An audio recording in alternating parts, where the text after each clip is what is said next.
Welcome to another edition of Mark's Inspiration. Glad you could join me here today as always. Check out our podcast last night. We had it at 7 p.m.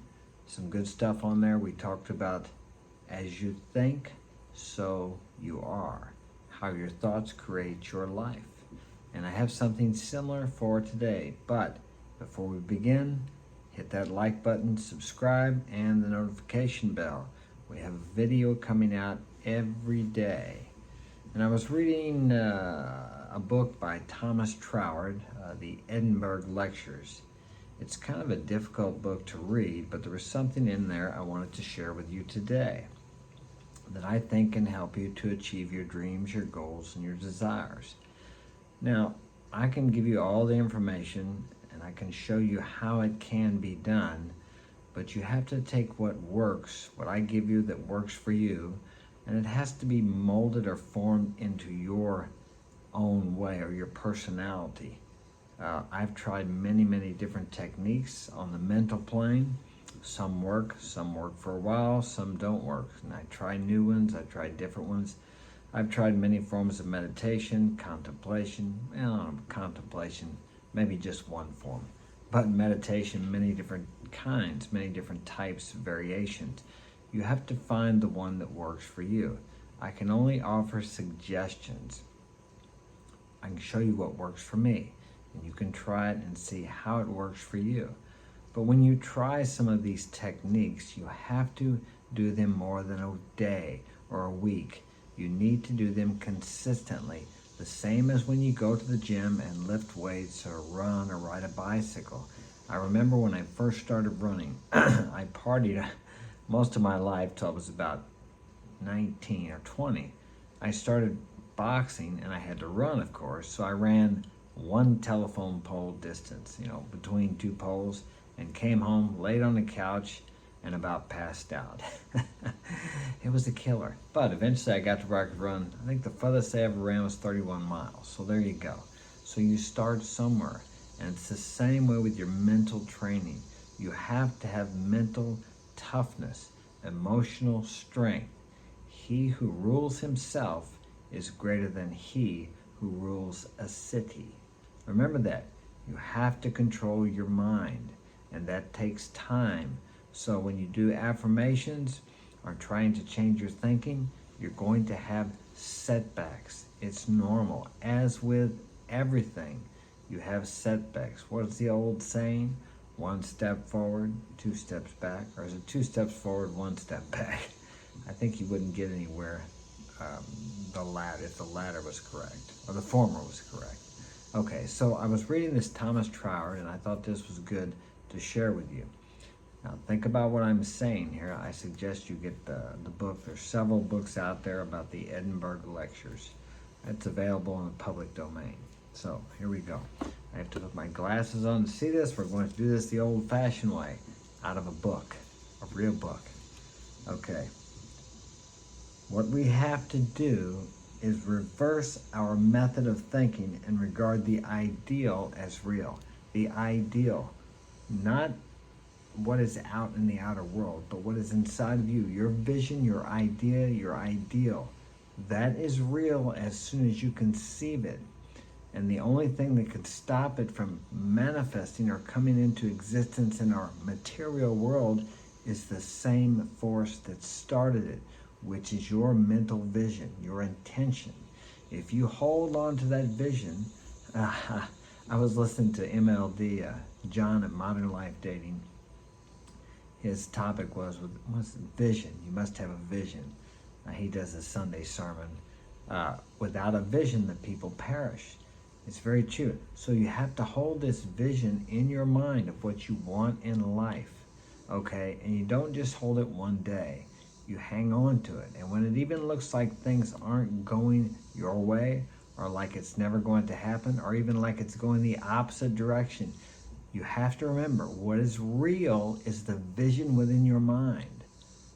What is unseen is eternal. That is real. What is seen is transitory. Those were the words of Jesus, if you're a Christian or if you're a believer, whatever. Okay? And many other great mystics are seers or religious figures, whatever you want to call them, said similar. As a man thinketh in his heart, so is he. I think that's out of Psalms or Proverbs. Okay, what you think, what you believe is the only reality. What is in the manifest world, the material world, began with a thought or a vision. So whatever you desire in life, if you hold on to the vision, it will come to pass in the material world. On the negative side of that, whatever you fear and hold on to daily with fear and emotion will manifest itself also. What I greatly feared had came upon me. Now that's the words of Job. Same thing. Fear is a magnet. Faith is a magnet, or belief if you prefer that word. Belief is a magnet. What you believe is what you will see. You don't see, how do I say it? You don't believe what you see. You actually see what you believe. Now think about that. You actually see what you believe. Everything you see in the outer world is in here. You think it's out there, but you're seeing it inside yourself. That's why they can have a witness to a crime and they both see different things. Eyewitnesses are very fallible because each person sees through the filter of his life experience. All right, we'll continue. If we regard, let me see, no, I went too far.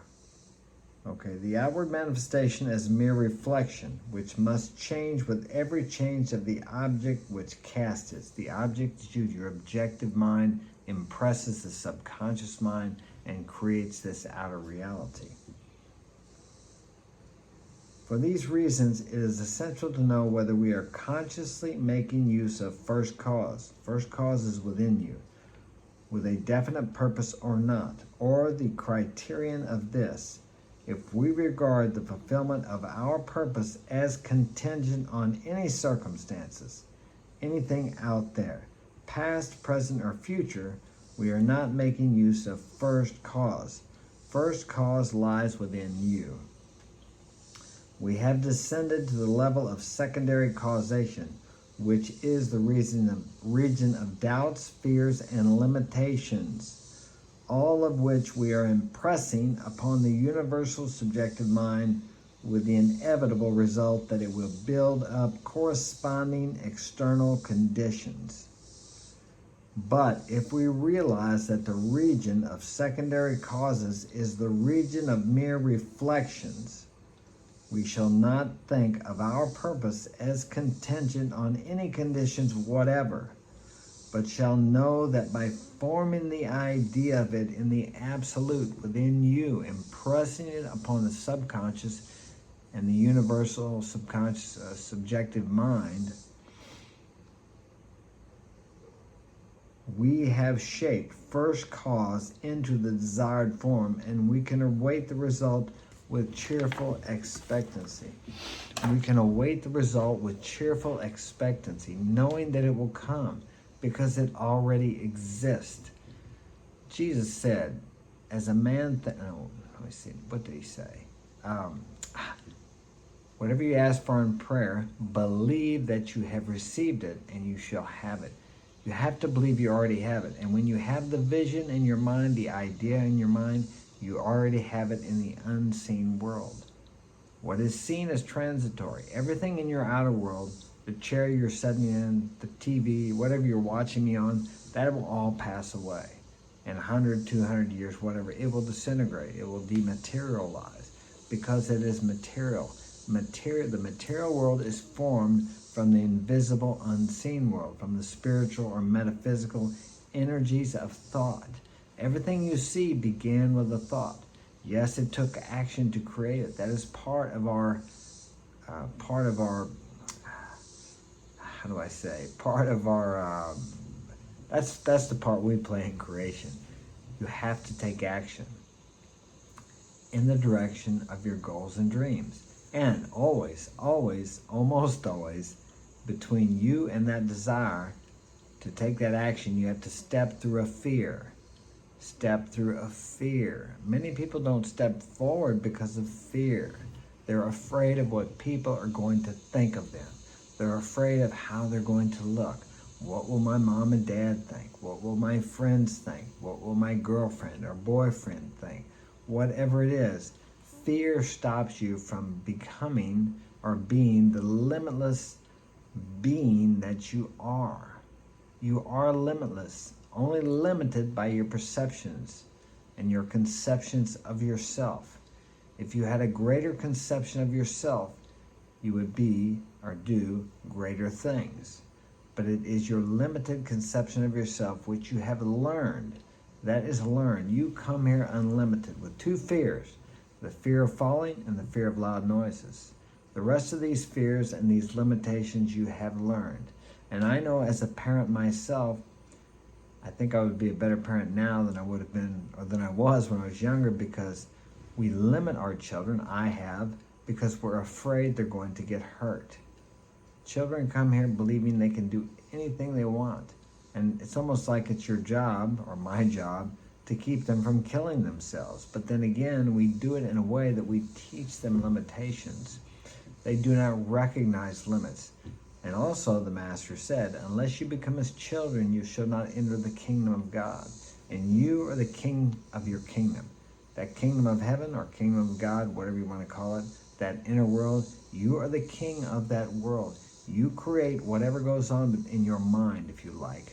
You allow the thoughts to go through your mind or to dwell on whatever thoughts you have. You can either dwell on what you want and bring that to pass, or dwell on what you fear and bring that to pass. It's up to you because you are the king of your kingdom, of your inner realm, of your inner world. And whatever you allow to go on in your kingdom will manifest itself in your outer reality. You have to remember that. It's very important. We are all creating our lives. Most of us by default. We listen to the outer world, the outer voices, and we do what they tell us to do. But all of those outer influences, 99.9% of them will tell you to do what is on their agenda, which benefits them. What is the mainstream media? Social media tells us, buy my product, consume, consume, consume. And we have a world full of consumers. Of course we do have to consume, but are you consuming the necessities, or are you consuming because you're told to consume? You're programmed to consume from the time you're born. I know here in the U.S. we have so much material stuff that we have people building storage sheds just to put it in, because they already have their 2-car garages filled up and the basement and the rest of the house. But they continue to consume. That's the kind of consuming I'm talking about. Not the kind, we have to have food and shelter and these things, covers for our bed, desks, and I need this a computer here and this phone to speak to you on. I'm talking about this consummation of things that we have no need of. We use it once, we put it in the closet or downstairs or wherever. But we got to go buy something else because we're constantly being programmed to consume. It's up to you what you allow into your mind. Credit card debt in the U.S. is one of the greatest debts, I think, besides student loans. Maybe they're right up there with each other. Consuming, okay? They tell us to consume information. The big lie, I believe, is you got to have a college education to make it in the U.S. That is BS. I'm going to tell you what BS that is. Because there are people that come from other parts of the world who don't have a high school education, who can't speak the language, and become millionaires. You got people crossing the border illegally every day because of the wonderful opportunity here. And they don't have high school education, they can't speak the language, and they're illegal here. But yet they come here and they make enough money to support themselves here, and they send money back to support a family, sometimes of 10, 15 people. Opportunity is here. It's knocking on your door. But if you live here, what happens, you don't see it because your mind is constricted and filled with agenda of everyone else telling you what they want. You can finish watching this video on my YouTube channel at Mark's Inspiration.